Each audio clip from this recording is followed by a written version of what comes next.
तर बघा, व्हिडिओद्वारे मी तुम्हाला सांगते की आमच्या दोघांमध्ये ओळख कशी काय झाली आणि त्या ओळखीतून आमचं प्रेम कसं झालं आणि त्या प्रेमामधून आमचं लग्न कसं काय झालं. तर जो लग्नापर्यंतचा प्रवास होता ना, तो आमच्यासाठी एवढा काही सोपा नव्हता. त्यासाठी आम्हाला लय प्रॉब्लेमला तोंड द्यायला लागलं होतं. प्रॉब्लेमला तोंड देऊ देऊ फायनली आमचं लग्न फिक्स झालं होतं. बरं, लग्न अशा ठिकाणी धरलं होतं तिथं आपल्या मनाचं काहीच नव्हतं. जे बी काय होतं ते त्यांच्या मनाचं होतं. त्यांनी जी तारीख दिली त्या तारखेलाच आम्हाला तिथं हजर व्हायचं होतं. आणि लग्न म्हणजे त्यांच्या वेळातच, जेवढा त्यांनी टाइम दिला होता तेवढ्या वेळातच आपलं लग्न आटपायचं आणि आपला बुरी बिस्ताना घ्यायचा, लगेच बाहेर पडायचं. म्हणजे अनेक त्यांचे नियम होते तिथं. अजून माणसं पण जास्त नाहीत. माणसं पण त्यांची जी त्यांनी सांगितली होती तेवढीच माणसं न्यायची होती. म्हणजे असे इतके त्यांनी त्या लोकांनी आम्हाला अटी घातल्या होत्या, जेणेकरून सगळ्याला त्या अटी असतात. म्हणजे जे बी असं कोर्ट मॅरेज करतंय त्यांच्यासाठी त्या अटी सगळ्यांनाच म्हणजे आपल्याला फॉलो करायला लागतात. तशाच आम्हाला पण ह्या अटी घातल्या होत्या. तेव्हा कुठेतरी घरातली थोडीशी नाराज झाली होती की लग्न हे काय परत परत होत नाही आणि आपण एवढी नियमाचीच माणसं जाणार लग्नाला. मग ते कुठेतरी घरातल्यांना खटकत होतं, पण इलाज नव्हता. कोर्ट मॅरेज केल्याशिवाय इलाज नव्हता. आता काय इलाज नव्हता हे काय सगळं काय तुम्हाला पाठीमागच्या व्हिडिओमध्ये मी सांगितलेलं आहे. बरं, त्या लोकांनी आम्हाला तारीख दिली आणि तारीख दिली होती म्हणजे ज्या पण वेळेस घरात बोलणं चालणं झालं होतं आणि माझ्या चुलत्यानी तारीख हे करायला तिथं म्हणजे कोर्टामध्ये सांगितलं होतं असं असं आहे लग्न. मग त्यांनी जी तारीख दिली होती ती एक महिन्याची तारीख दिली होती आम्हाला. बरं, इकडं जसं जसं लग्न जवळजवळ येईल तसं तसं आमच्या घरातल्यांचं जे बी काय लग्नाच्या मुलीच्या लग्नामध्ये जे बी काय कार्यक्रम असतात, जसं की हळद असते या, अजून गहना असतो या, अजून चुडा भरणं असतं या, म्हणजे हे सगळं इकडं चांगलं म्हणजे आमच्या इकडं चांगलं जोरदार चाललं होतं. पण वाईट मला ह्या गोष्टीचं वाटत होतं की ह्यांच्या साईडला काहीच नव्हतं तसं. कारण ह्यांच्या तिथं ह्यांच्याबरोबर कुणीही माणसं नाहीत ना, ना मित्र, ना नातेवाईक, ना आई वडील. म्हणजे एवढं ह्यांना गणगोत आहे, एवढी ह्यांची पाहुणी रावडी आहेत, पण त्यावेळेस एकही ह्यांच्याबरोबर नव्हतं. त्याचं मला कुठेतरी इतकं वाईट वाटत होतं ना. आणि ह्यांच्यामध्ये कसं आहे की ह्यांच्यामध्ये तर लई रीत असते या, म्हणजे इतकं सगळं स्टेप बाय स्टेप करतात ही लोक की जसं की कुंडली बघण्यापासून ज्या पण वेळेस लग्नाचं तारीख दिली, तिथी दिली, टाइम दिलाय त्या टायमावरतीच ह्यांच्यामध्ये असं बघूनच सगळं काही लग्नाचं म्हणलं आयुष्याचा प्रश्न असतो या, आणि सगळं कुंडली बघूनच लग्नाचं ही विधी करतात. तर तसं ह्यांच्या बाबत काहीच नव्हतं. आता आमच्या इकडे चांगली जोरदार तयारी चालली होती, पण मला कुठेतरी वाईट वाटत होतं. आता वाईट वाटून तर करणार काय. आणि लग्न जमलं होतं तेव्हा म्हणजे त्यावेळेला मी फक्त ह्यांच्याबरोबर एकदा फोनवरती बोलली होती. आता एकदा फोनवरती अशी बोलले होते बरं का, ते पण सांगण्याचं गरजेचं आहे आता की ज्या पण वेळेस मी चुडा भरायला आले होते, म्हणजे आमच्या घरापासून एक नसरापूर म्हणून बाजारचं गाव आहे, तिथं मला चुडा भरायला नेली होती. त्यावेळेस माझ्या फोनला रेंज आली आणि मी ह्यांना म्हणलं आता ह्यांच्या संग बोलावं. पण ह्यांच्या संग ज्या वेळेस मी बोलले ना त्यावेळेस इतकं वाईट वाटलं मला, कारण की ना ह्यांना काहीच माहिती नव्हतं, काहीच म्हणजे लग्नाला नक्की. कारण ज्या वेळेस ह्यांचं लग्न झालं ना त्यावेळेस हे काही लय मोठं नव्हतं. बघा 21 वय असं ह्यांचं त्यावेळेस लग्नाच्या 20 संपून काहीतरी 21, जास्त काय ह्यांचं वय नव्हतं. मग एवढ्या कमी वयाच्या पोराला एवढं काही म्हणजे ज्ञान नसणार आहे ना लग्नाचं. आणि लग्न हे असं असतंय की त्याला आहे ना म्हणजे माणसाला आहे ना हे सगळ्या गोष्टी म्हणजे आपल्या आई वडील असतात ह्यांनाच ह्या सगळ्या गोष्टी माहिती असतात. आपल्याला काय ह्या लग्नाच्या वेळेस काय माहिती असतात का की कंच्या वेळेला काय घेतात काय करतात. ह्यांना काय कन्फ्यूज झालं होतं नक्की काय करायचं म्हणून. आता झालं असं की मग मी ह्यांना म्हणलं, मी ह्यांच्या बरोबर ज्यावेळेस फोनवरती बोलले त्यावेळेस हे मला म्हणलं की आता लग्न आहे पण काय काय घ्यायचं काय काय नाही ते मला काहीच माहिती नाही. मी म्हणलं मग मी माझ्या आईला विचारलं, म्हणजे आई चुलती होत्या नाही का, आम्ही चुडा भरायला गेलो होतो त्यावेळेस. मग ती म्हणली मंगळसूत्र घ्यायला लागेल. आता मला पण काय एवढं माहिती नाही, मला सुद्धा काय एवढं हे नाही, म्हणजे गमान नाही माया पण डोक्यामध्ये. मी पण इकडे दग झाले होते लग्नाच्या, लग्न म्हणल्यावर नवरी म्हणल्यावरती इकडे नवरी मरणाची उलटी एवढी आणत होती. मग हे आईनं हे काय म्हणले, मंगळसूत्र घ्यायला लागल आणि जोडवी इरू द्या, काय काय काय काय नवरीचं जे बी असतंय ना ते सगळं नवरीचं मागा ते देतील लोक, म्हणजे सोनार लोक देतील म्हणून आईने सांगितलं त्यांना असं. बरं हे म्हणलं मला काहीच माहिती नाही, तुझ्या चुलत्या आणि चुलतीला लावून दे, मग मी हे करतो म्हणून, मग मी घेतो म्हणून. बरं हे मस्त म्हणलं होतं की मी घेतो म्हणून, पण ह्यांच्याकडे पैशाचा लई मोठा प्रॉब्लेम होता. पैसे कुठून आणणार हे, आणि जे बी काय कपडे लता आहेत हे काय 1-2 हजारामध्ये ऍडजस्ट होऊ शकत होतं, पण सोन्याचं करायचं म्हणलं तरी पण 7-8 हजार रुपये तर लागणारच होतं ना.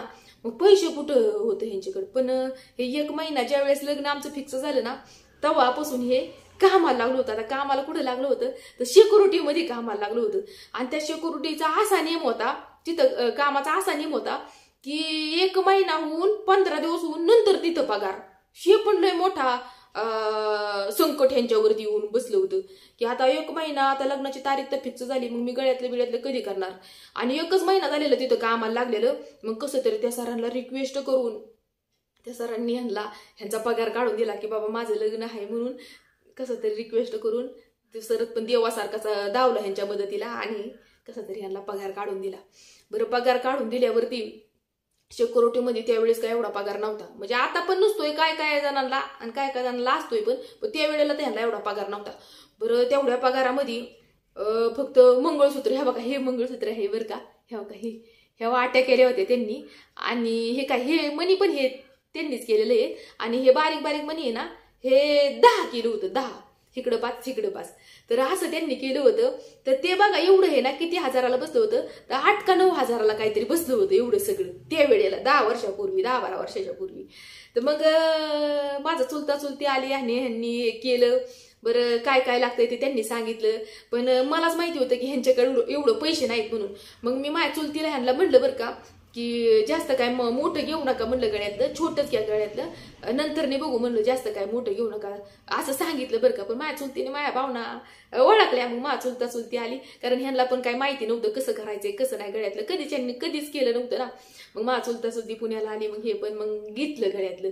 बरं गळ्यातलं घेऊन मग त्यांच्याकडेच ठेवलं. ते हे म्हणलं की घेऊन जा तुम्ही, पण माझ्या चुलता चुलती म्हणले नाही आम्ही नाही घेऊ शकत, तुम्ही तुमचं घेऊन ठेवा म्हणून. बरं आता झालं असं.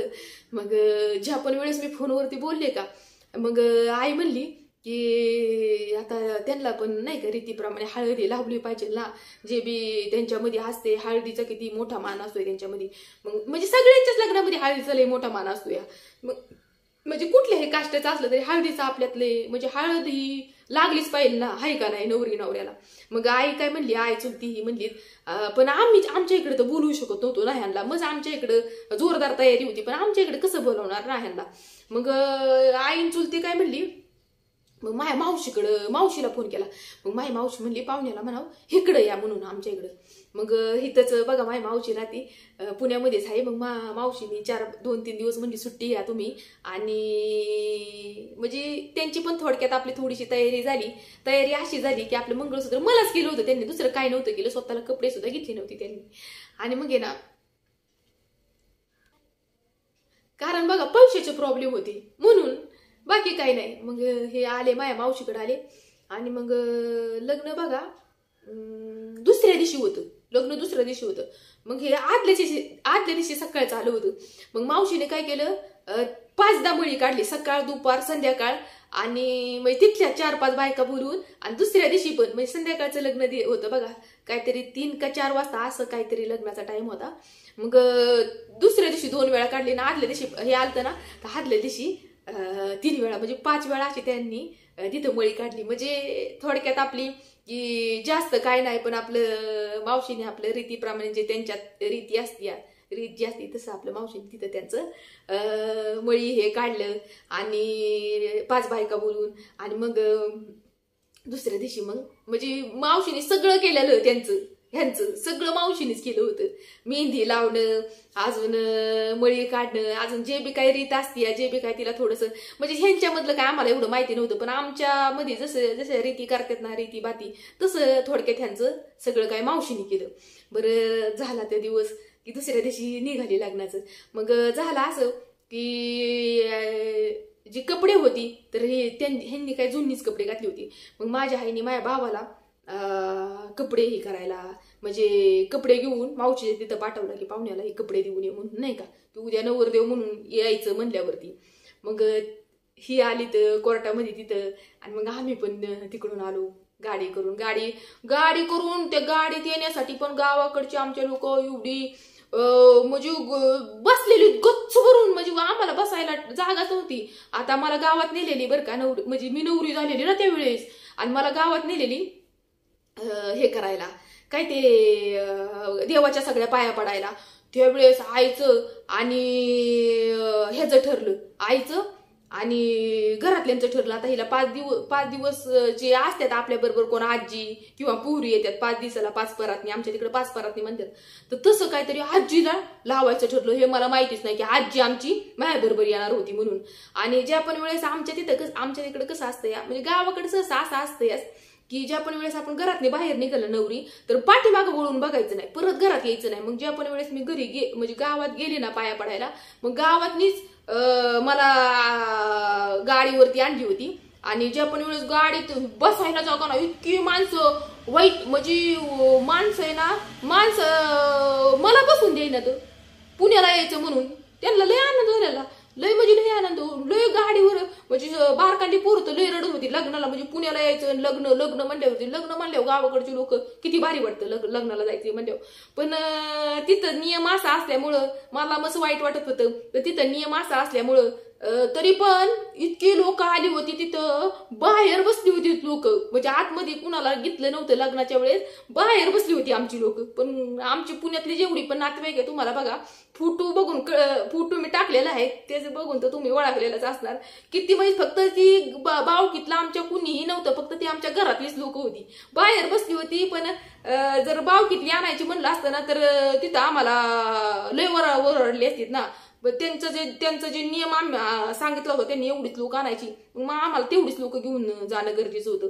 बरं ज्या पण वेळेस आम्ही गेलो ना, मग आलो बरं का, जे बी येणारी तयार झाली होती त्यांना कुणालाच आम्ही नाराज नाही केलं. सगळ्यांना तात्यानी म्हणजे माझ्या चुलत्याने दुसरी गाडी करून कवायला म्हणली चला आता लग्न जरी नाही दिसलं ह्यांना तरी बाहेर तर दिसत्या नवरा नवरी निघाल्यावरती.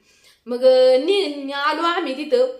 आणि ज्या पण वेळेस कोर्टातली तिथली लोक आहेत ना, जी साहेब लोक, ती म्हणायला लागली आम्ही आतापर्यंत एवढं तरण्याचं म्हातारं झालोय, पण अशा लग्नाला आतापर्यंत कुणीही एवढी माणसं कधीच आली नाही. बोलू आणायला लागते तर सह्या करायला माणसं कुणीच आली नाही. पण ही फर्स्ट टाइमच आम्ही असलं लग्न बघतोय की एवढी माणसं ही लग्न आलेली आहेत, आणि ते पण अदर कास्ट, म्हणजे हे कास्टचे वेगळे, म्हणजे आमच्या दोघांमध्ये पण कास्ट वेगळी ती लोक सुद्धा म्हणायला लागली. तर पण आता बाहेर बसलेत म्हणल्यावरती आतमध्ये त्यांनी काही धिंगाणा म्हणजे आतमध्ये चौरा केला नाही, काय नाही, तिथे आपली बाहेर आपली शांत बसली होती, फक्त बघायला आलेली कसं काय लग्न होतं. कोर्ट मॅरेज त्यांनी कधीच बघितलं त्यासाठी, बाकी काय नाही.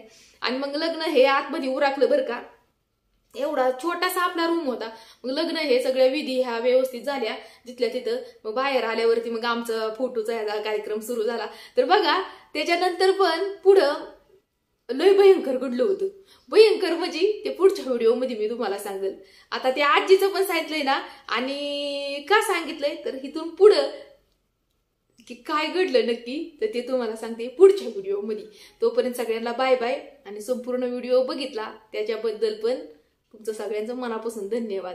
तर चला आता ठेवते बरं का. काळजी घ्या तुम्ही तुमची तुमच्या फॅमिलीची.